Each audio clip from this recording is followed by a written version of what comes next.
Man from Taured. July 1954, Haneda Airport, Tokyo. A man arrives on a routine commercial flight, middle-aged, well-dressed, calm and cooperative with customs officials in the way someone is when they have nothing to hide. His passport is completely legitimate in appearance. Correct paper, correct formatting, valid entry stamps from previous international travel, except for one detail. His country of origin is listed as Taured, a country that has never appeared on any map. When officers ask him to point to his home country on a world map, he doesn't hesitate.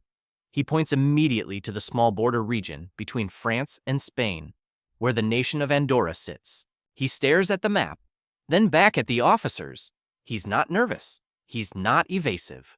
He's confused, as if the map is what's wrong. His supporting documents are consistent. Driver's license from Taured, business papers, bank statements, all of it coherent.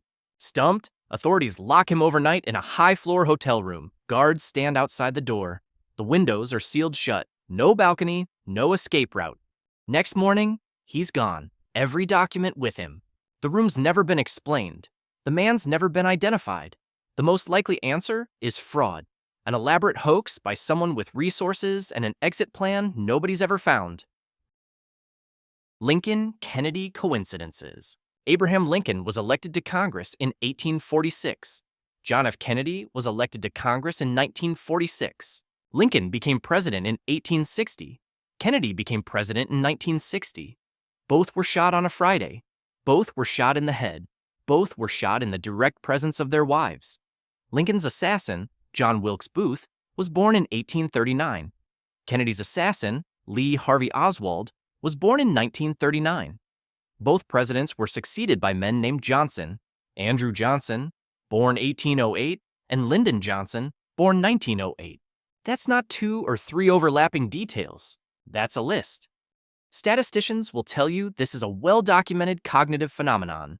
The human brain is extraordinarily good at locating patterns, and will find them in random data, whether or not they carry any meaning. It just doesn't explain why this particular overlap is this precise. Why the gaps are exactly 100 years, repeatedly, across completely unrelated details. Why it's not 3 coincidences or 4, but closer to 15, depending on how far you look. Voynich Manuscript. Deep inside Yale's rare manuscript library sits a single book, 240 pages, carbon dated to around 1420, covered in looping handwriting and illustrations that feel pulled from someone's dream. Plants that don't exist, floating castles, bathing women, suns and moons with faces drawn onto them. A Polish book dealer named Wilfred Voynich found it at a Jesuit college in Italy in 1912 and brought it to the United States. Nobody could read it then. Nobody can read it now. The writing behaves like a real language. Letter frequencies follow consistent rules. Certain characters only show up at the start of words, others only at the end. Pattern that emerge naturally in real languages, but don't appear in random text. Even the cryptographers who broke German and Japanese military ciphers in World War II couldn't crack it. 3 theories have survived serious scrutiny: a cipher, a constructed language invented just for this book, or an elaborate hoax built to mimic the statistics of real writing. Each has evidence behind it. None has been proven. Dancing Plague of 1518. A woman named Frau Trophäa walks into the street in Strasbourg one summer day in 1518 and starts dancing. She doesn't stop. Not after an hour, not after a day. She keeps going for 6 straight days, dancing through exhaustion and bleeding feet, unable to make herself stop even when she's begging to. Within a month, over 400 people have joined her, moving uncontrollably through the streets. They're not celebrating. They're screaming, pleading with their own bodies to obey. And some lose consciousness without ever stopping. Others dance until their hearts give out completely. The city's response made it worse. Local physicians believed the cure was more dancing, so they hired musicians and cleared a stage, figuring the afflicted needed to work it out of their systems. The death toll climbed instead. Researchers today point to mass psychogenic illness, genuine physical symptoms spreading through a stressed population, or ergot poisoning from contaminated grain that produces effects similar to LSD. Neither's been proven. The phantom time hypothesis. A German historian named Herbert Illig proposed something in 1991 that, if true, would rewrite everything we think we know about the past. He claimed 297 years of history never happened, specifically the early Middle Ages, 614 to 911 AD. His argument was that Holy Roman Emperor Otto III, Pope Sylvester II, and Byzantine Emperor Constantine VII conspired to falsify the calendar around the year 1000 AD, inserting nearly 3 fabricated centuries so their reigns would land on a theologically significant date. Under this theory, Charlemagne never existed, and the real year right now would be somewhere in the early 1700s.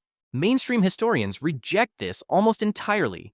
Astronomical records from China, the Islamic world, and Byzantium, places with zero stake in medieval European politics, confirm events happened during the supposedly fabricated period.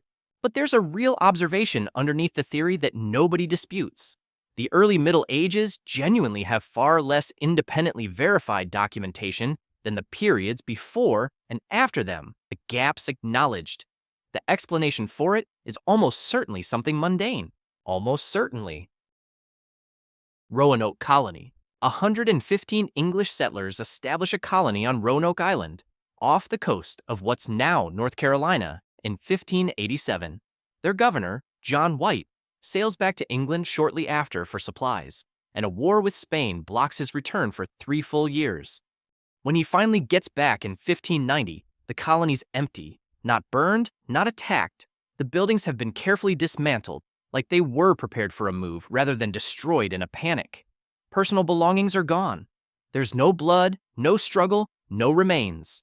The only thing left behind is a single word carved into a wooden post. Croatoan, the name of a nearby island and the people who lived there. The leading theory is that the colonists, running out of food and abandoned for far longer than planned, made the decision to leave and live among the Croatoan. However, no one ever found the evidence. No one ever found a clear record of what happened next. 115 people disappeared from the island, and all they left behind was a single carved word. Antikythera Mechanism. Sponge divers find an ancient shipwreck off a Greek island in 1900, packed with bronze statues, marble, and coins. Among it all is a corroded lump of bros nobody pays much attention to. 2 years later, it cracks open while drying, revealing a system of precision-cut gears. Dozens of them, requiring real mathematical planning to build. Once imaging technology let researchers see inside without breaking it apart, the function became clear. It's a mechanical computer, built around 150 BC, able to track the sun and moon, predict eclipses years out, and count down to the Olympic Games, all through a hand-cranked system small enough to carry. Miracle of the Sun. 3 shepherd children in Portugal claim a religious figure has promised a miracle on October 13, 1917, in a field outside Fatima. 70,000 people show up, including journalists and skeptics, hoping to catch the children lying. It's rained for hours, and the crowd soaked. Then, according to independent accounts gathered afterward, the sun starts spinning, throwing color across the sky, dropping toward the earth as people scream and drop to their knees before pulling back up. It lasts about 10 minutes. When it's over, the soaked field and the drenched crowd are completely dry. Observatories across Europe recorded nothing unusual that day. Every explanation offered since, atmospheric distortion, mass suggestion, eye strain from staring at the sun, covers a piece of it. None of them explain the drying. None of them explain why people who came to disprove a miracle walked away describing one.